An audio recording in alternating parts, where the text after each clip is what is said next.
Halo guys, apa kabar kalian semua? Mimin di sini bakal melanjutkan alur cerita Sword Star. Disclaimer dulu bahwa kemungkinan besar ada perbedaan antara novel dan versi Donghuanya, tapi alur cerita utamanya tetap sama. Jadi tanpa ragu, Mimin akan membawakan alur ceritanya. Ada Saweria guys dari Adi Dia. Katanya semangat terus bang, makasih banyak ya. Dari Bang Azarnas, terima kasih banyak bro sudah menghibur kami semua. Sama-sama bang, Mimin juga mengucapkan terima kasih banyak ya atas supportnya. Dari Radivan, semangat yang lagi cari locker. Betul banget, ini lagi musim cari locker banyak banget ya. Semoga kalian bisa dapet. Ada dari Rainaka, ditungguin Min, Loveng versus MU. Maksudnya Muyang, bukan MU tapi Muyang ya. Oke, makasih banyak guys. Semoga kalian yang support Mimin sehat selalu dan lancar terus rezekinya. Amin. Yuk langsung saja pada video terbaru. Di sudut terpencil kota Huyang, sebuah restoran kecil bernama Restoran Alam Api berdiri dengan tenang, jauh dari hiruk pikuk para dewa dan penguasa. Di dalam bangunan sederhana itu, dua tokoh duduk saling berhadapan di sebuah meja buntar yang terbuat dari batu alam. Sang Tianyang, seorang ahli pemurnian artefak yang dikenal luas, mengangkat cangkir anggurnya sambil tersenyum kepada Loveng, atau yang kini dikenal dengan nama samaran Luohe. Aku mendengar 2 hari terakhir ini rumah guamu dipenuhi tamu penting, kata Sang Tian yang membuka percakapan. Pelayan setia Soyi menuangkan anggur berkualitas kecawan mereka, sementara Morosa, pelayan pribadi Loveng, menunggu di luar bangunan. Loveng tersenyum tipis, nadanya sedikit lelah. Bukan hanya rumah goa, bahkan ketika aku singgah di Menara Bunga Impian, sudah ada kekuatan lain menunggu. Karena itulah aku memilih restoran ini. Tenang, tidak mencolok. Setidaknya aku bisa bernapas lega di sini. Tidak heran, tawa Sang Tianyang sambil menempuk meja pelan. Setelah kau menundukkan asosiasi ular piton darah, kau otomatis naik menjadi salah satu tokoh paling berpengaruh di kota Huyang. Bahkan para dewa sejati abadi pun iri. Memang, meski mereka semua menyandang gelar dewa sejati abadi, perbedaan di antara mereka sangat mencolok. Mulai dari kekuatan tubuh dewa, teknik rahasia, hingga harta karun yang mereka miliki. Bahkan kemauan dan garis keturunan pun memiliki peran yang besar. Kalau tidak salah, lanjut Sang Tianyang, pemerintah kota mungkin sudah menaikkan peringkatmu ke kelas A. Loveng mengangkat alis. Apa itu kelas A? Sang Tianyang berkata, itu gelar untuk dewa sejati abadi yang kekuatannya tak bisa digoyahkan oleh Legion Huyang. Mereka yang mencapai level ini bahkan tidak akan diganggu oleh penguasa kota sekalipun. Loveng menatap cangkir anggurnya dalam-dalam. Legion Huyang, kekuatan militer utama kota ini, memang mengerikan. Mereka dipimpin oleh dewa sejati abadi puncak dan memiliki puluhan ribu pasukan ruang hampa. Harta mekanik mereka pun termasuk yang terkuat. Namun ia hanya tersenyum dan menjawab, aku tidak sombong, tapi jika harus melawan Legion Huyang, aku masih bisa bermain serang lari, membuat mereka frustasi tanpa harus bertarung frontal. Sang Tianyang tertawa. Kau bahkan merebut hati dewa sejati milik wakil presiden Laimo hanya dengan satu tangan tanpa senjata rahasia. Jelas bahwa kekuatanmu berada di atas mereka semua. Saudara Luohe, suaranya berubah berat. Jangan pernah meremehkan istana penguasa kota. 10 legion, garda Huyang, dan struktur pertahanan lainnya, semua itu hanya garis luar dari kekuatan sesungguhnya. Loveng mengangguk. Aku tidak sebodoh itu untuk memprovokasi penguasa kota tanpa alasan. Sang Tianyang melanjutkan, seluruh prefektur Jiujiang ada di bawah kekuasaan Marquis Jiujiang. Selama tidak menginjak garis merah, tidak akan ada masalah. Tapi ingat satu hal penting. Apa itu? Tanya Loveng. Sang Tianyang menatap lurus. Jangan pernah ikut campur dalam konflik antara kerajaan Si dan kerajaan Yu. Itu adalah pusaran maut. Sekuat apapun kau bisa hancur jika terseret. Loveng menyimpitkan matanya. Mereka terus-menerus meluaskan wilayah dan kini berbatasan langsung dengan kerajaan Yu. Kota Huyang adalah titik panas di antara keduanya. Contohnya saja, kamar dagang San Yun yang baru-baru ini mengunjungi rumahmu. Mereka adalah perwakilan kerajaan Xi. Lo Feng mengangguk perlahan dan berkata, ketua mereka memang datang, tapi aku tidak terlalu memperhatikan. Sang Tianyang berkata, mereka mungkin terlihat sebagai pedagang biasa, tapi di balik layar banyak dewa sejati abadi dari kerajaan Xi yang menyusup ke kota ini.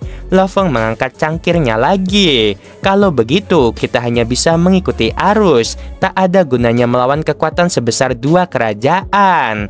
Setelah menyelesaikan makanan mereka, Lo Feng dan Sang Tianyang melangkah keluar dari restoran. Di pelataran depan, mereka melihat seorang wanita muda dengan ekor berbulu halus dan pakaian bangsawan, didampingi oleh seorang penjaga. Dia Dia Rongqi, putra dari Dia Rongyan, jelas Sang Tianyang pelan. Wanita itu membungkuk dengan anggun. Salam hormat, Paman Sang. Apakah kau datang mencari Luohe? Tanya Sang Tianyang tersenyum penasaran. Dia Rongqi tersenyum manis. Aku mendengar kabar bahwa Dewa Luohe berada di Menara Bunga Impian, tapi kemudian aku diberitahu oleh pengawalku bahwa beliau mungkin berada di restoran ini. Penjaga di sampingnya, seorang pemuda bernama Soyun, menunduk dalam. Yang mulia, aku mendapat informasi ini dari saudaraku Soyi. Kami hanya ingin memberitahu bahwa kamu ada di sini. Lo Feng mengangguk tipis. Kebetulan sekali, tapi untuk apa kau mencariku? Mohon bimbingannya, jawab Dia Rongqi menatap. Aku ingin menjadi muridmu. Lo Feng menatapnya. Ayahmu adalah dewa sejati abadi. Mengapa tidak belajar darinya? Ayahku ahli dalam alkimia, bukan pertempuran, jawabnya. Aku bersedia membayar 5.000 pasir kosmik. Yang aku harapkan hanya satu hal, kesempatan untuk belajar darimu. Lo Feng memandangi dia sejenak, lalu menggelengkan kepala. Maaf, aku tidak menerima murid sembarangan. Ia menoleh ke Sang Tianyang. Ayo kita pergi. Tanpa memaksakan diri, Sang Tianyang mengikuti Lo Feng ke udara, berusaha melirik Dia Rongqi dengan sinis. Jadi murid tuanku. Mimpi yang terlalu tinggi, katanya dingin lalu menyusul tuannya. Saat rombongan itu menghilang, Dia Rongqi menoleh ke pengawalnya. Soyun, tetap di restoran ini. Jika kau melihat Luohe lagi, segera beritahu aku. Baik, jawab Soyun dengan patuh. Tak lama setelah itu, Sozi, pelayan restoran, mendekatinya dengan nada marah. Bagaimana kau bisa menyebarkan informasi pelanggan tanpa izin? Soyun membalas tenang. Majikanku hanya ingin mengunjungi Tuan Luohe. Aku tidak melihat itu sebagai hal buruk. Aku memberitahumu secara pribadi karena kau saudaraku, desak Soyi. Kau bahkan tidak memberitahuku sebelum mengabarkan majikanmu. Soyun mencibir. Gurumu tidak menyalahkanku, mengapa kau malah memarahiku? Soyi menghela napas berat. Kalau kau salah bicara pada orang yang salah, riwayatmu bisa tamat. Aku tidak takut karena dari informasi ini aku mendapat teknik rahasia, seru Soyun bangga. Soyi terdiam. Ia bahagia untuk saudaranya, tapi dalam hati ada rasa getir. Ia sendiri masih menabung, belum mampu membeli teknik rahasia miliknya. Tak apa, gumamnya dalam hati. Hidup masih panjang, perlahan tapi pasti. Sementara itu, di markas besar Asosiasi Ular Piton Darah, 3 pemimpinnya tengah berkumpul. Dalam 2 hari ini, seluruh kota Huyang hanya membicarakan Luohe, keluh Mulin sambil menggeleng. Diamlah, bentak Laimo. Luka dari kekalahan masih terasa perih. Ketuamu yang menghela napas. Yang paling menggangguku bukan rumor, tapi kerugian kita. 20.000 pasir kosmik untuk kompensasi. Aku benar-benar bangkrut. Mulin dan Laimo saling memandang, lalu buru-buru memberi klarifikasi. Muyang menatap kosong, mengelus janggutnya dengan gelisah. Meski ia adalah ketua dari asosiasi besar, sumber dayanya kini terkuras. Di luar, dunia menganggap mereka sebagai kekuatan besar. Di dalam, mereka bahkan kesulitan membayar utang satu sama lain. Sementara itu, di seluruh kota Huyang, nama Luohe terus bergema di berbagai penjuru. Kekuatannya menggetarkan, ketenangannya mencurigakan, dan keputusannya tak terduga. Laimo, wakil presiden yang berdiri di samping, berkata dengan nada hati-hati. Kami sudah memerintahkan semua bawahan untuk mencarinya. Tapi Anda tahu sendiri, para dewa sejati ruang hampa di kota Hu yang sangat waspada. Mereka menyembunyikan harta mereka dengan baik, tak mudah memilih mangsa. Mulin, wakil ketua yang lain, menambahkan, di era sebelumnya, aku membantai 132 dewa sejati dan mengumpulkan 1.200 unit pasir kosmik seperti biasa. 9/10-nya sudah kuberikan padamu. Kami semua terikat sumpah sebab akibat. Kami tak mungkin memalsukan laporan itu. Muyang memutar bola matanya dan frustasi. Yang kuinginkan bukan mangsa rendahan. Aku butuh mangsa yang benar-benar bernilai. Kedua wakil itu hanya bisa menggeleng. Laimo menjelaskan, jumlah dewa sejati yang bisa dihabisi sangat terbatas. Mereka jarang menunjukkan kekayaan mereka. Bahkan jika mereka mendapat harta, mereka cepat-cepat bersembunyi di kediaman goa, aman dari jangkauan kita. Mulin menatap Muyang dengan kekhawatiran yang tulus. Mereka berasal dari suku yang sama dan telah bermigrasi bersama ke kota ini. Ketua, katanya hati-hati. Sejak mendirikan asosiasi ini, kamu sudah memperoleh banyak. Mengapa sekarang tampak semakin cemas? Muyang membalasnya dengan suara dingin. Biaya operasional kita membengkak. Apakah pemasukan dari biaya tempat tinggal bertambah? Laimo menggeleng. Tidak ada peningkatan, bahkan menurun. Para dewa sejati lebih suka berburu binatang eksotis, lalu mengasingkan diri di rumah goa mereka. Mereka jarang keluar. Kami tidak bisa memaksa mereka membayar. Moyang menggebrak meja. Jika bawahan-bawahan itu tidak bisa membawa keuntungan, keluarkan saja dari asosiasi ular piton darah.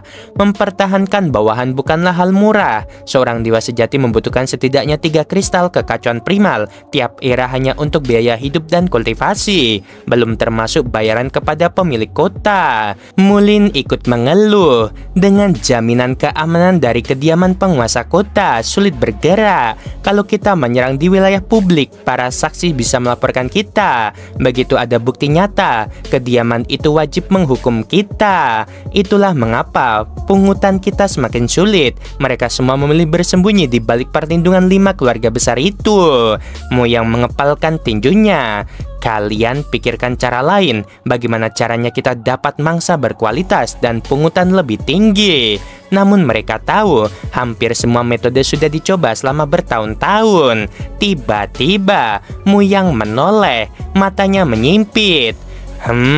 Molly datang, kalian keluar dulu. Dengan lega, Laimo dan Mulin membungkuk dan meninggalkan ruangan. Tak lama, masuklah seorang pria bertanduk, 4 berwarna ungu, utusan dari 5 keluarga besar, faksi paling berkuasa di kota Huyang. Ia tersenyum tipis, datang untuk menagih seperti biasa, katamu yang tanpa basa-basi. Sudah waktunya, jawab Molimeng. 50.000 unit pasir kosmik, jangan bilang kau tak bisa membayarnya. Setelah kehilangan 20.000 pada luhe sebelumnya.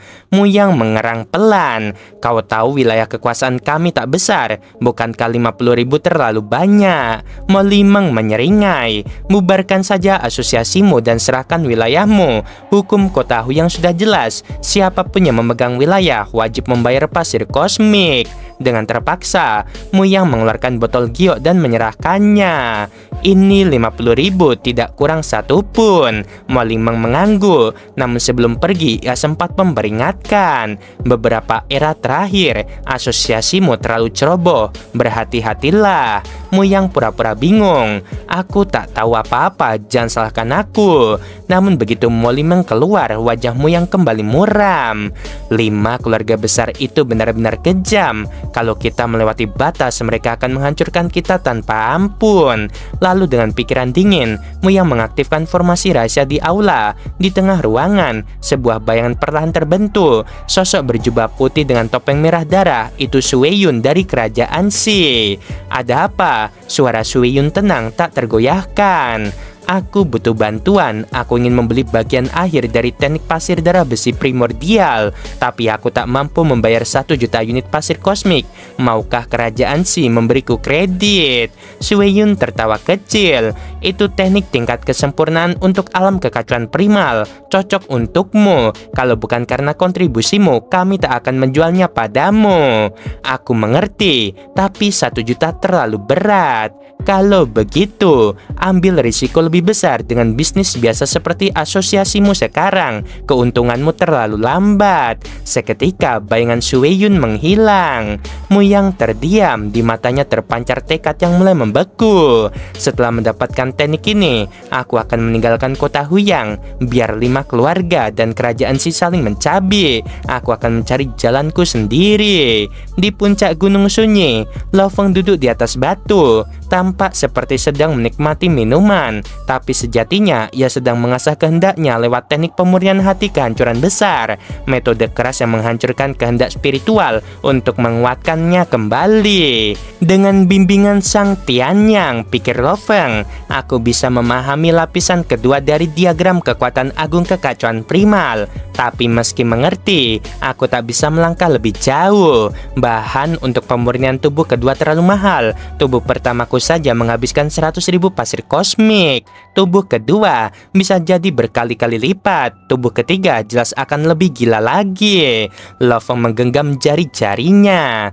Kekuatan tak bisa hanya menunggu. Kehendak bisa ditempa pelan-pelan. Tapi untuk benar-benar menembus batas, aku butuh kekayaan. Dan sayangnya, aku masih terlalu miskin. Dengan desahan pelan, Lo Feng mengaktifkan perintah transmisi aula gelap, mencoba mencari misi berbahaya dari asosiasi angin api. Kalau jalan biasa tak cukup, maka aku harus memilih jalan yang sulit.